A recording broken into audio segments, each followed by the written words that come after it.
Ciao, sono Francesca Naibo e sono una chitarrista. Sono originaria di Vittorio Veneto, anche se adesso sono milanese di adozione, e mi occupo di improvvisazione sul mio strumento, la chitarra.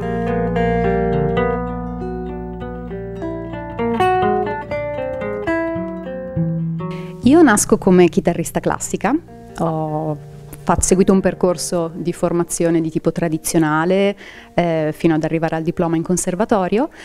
ma durante i miei studi a un certo punto mi sono resa conto che mi sentivo bloccata senza uno spartito davanti.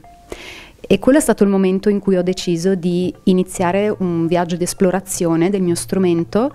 per cercare di capire che cosa io potessi tirare fuori al di fuori di tutto il repertorio tradizionale e contemporaneo che stavo studiando all'epoca. E da lì, attraverso tutto questo percorso, sono arrivata a definire un mio linguaggio che è comunque tuttora in evoluzione, in continua evoluzione, ed è un aspetto che io trovo molto stimolante, molto creativo e profondamente personale del fare musica sul proprio strumento.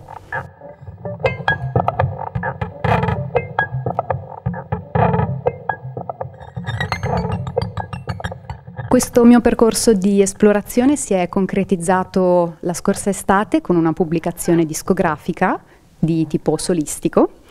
e della quale sono molto orgogliosa perché è un po' un punto d'arrivo, ma ovviamente anche un importantissimo punto di partenza per uno sviluppo del mio linguaggio. E registrare questo album, che è interamente composto da improvvisazioni mie, solistiche alla chitarra, è stato un processo molto lungo di, come dicevo, esplorazione e di definizione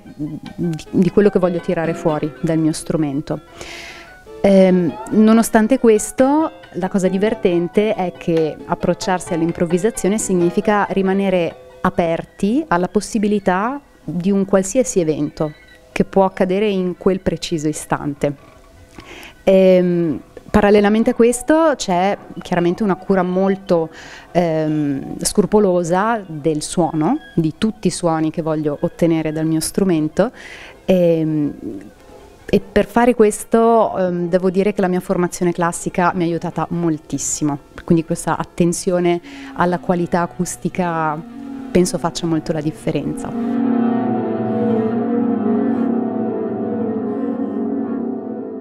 In studio la cosa che mi ero fissata come obiettivo era di creare un album che fosse di facile accesso anche a chi non è abituato ad ascoltare questo genere di musiche. Quindi le tracce non sono particolarmente lunghe e mi ero data appunto un limite di durata, 5-6 minuti.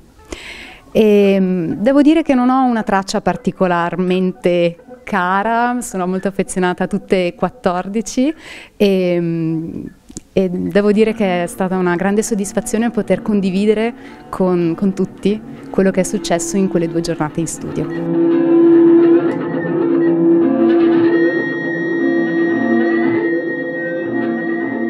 Quando improvviso sul mio strumento tendo ad avere un atteggiamento molto aperto nei confronti della situazione in cui mi trovo, ma dentro di me ho accumulato una serie di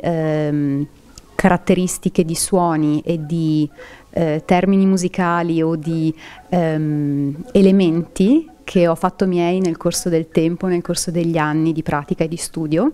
e ho quindi in un certo senso costruito una sorta di vocabolario che io utilizzo, dal quale attingo, ma che non è mai concluso. E quindi col passare del tempo in realtà ci sono elementi che si aggiungono, elementi che si tolgono e che prendono ispirazione da moltissime cose, che possono essere gli elementi naturali che mi capita di osservare nella vita di tutti i giorni, ma anche i suoni di tipo artificiale che circondano la mia vita, soprattutto in città, ma anche il parlare tra le persone. A me piace molto ascoltare le persone che dialogano perché c'è comunicazione, e quindi il modo in cui utilizziamo la nostra voce, il modo in cui la moduliamo, il modo in cui aspettiamo, ci fermiamo, acceleriamo, sono tutte cose che mi piace prendere ed utilizzare ed ispirarmi a queste quando suono attraverso i miei suoni.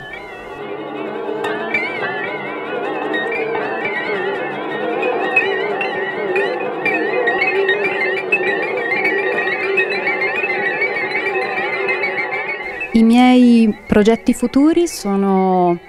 un po' diversi da quello che è stata la mia prima uscita, l'album Namatule, perché non si tratta più di lavori solistici, bensì di 2 collaborazioni, quindi in duo, uno con una cantante e uno invece con un altro chitarrista, e una pubblicazione con un gruppo molto numeroso, composto da 10 elementi, che penso verrà stampato molto presto, e quindi sono stata particolarmente coinvolta nel unire quello che è il mio linguaggio a quello dei miei compagni di avventure improvvisative. E parallelamente a questo sto anche lavorando su un progetto di composizioni mie, quindi che si distacca parecchio da quello che è stato il mio percorso finora.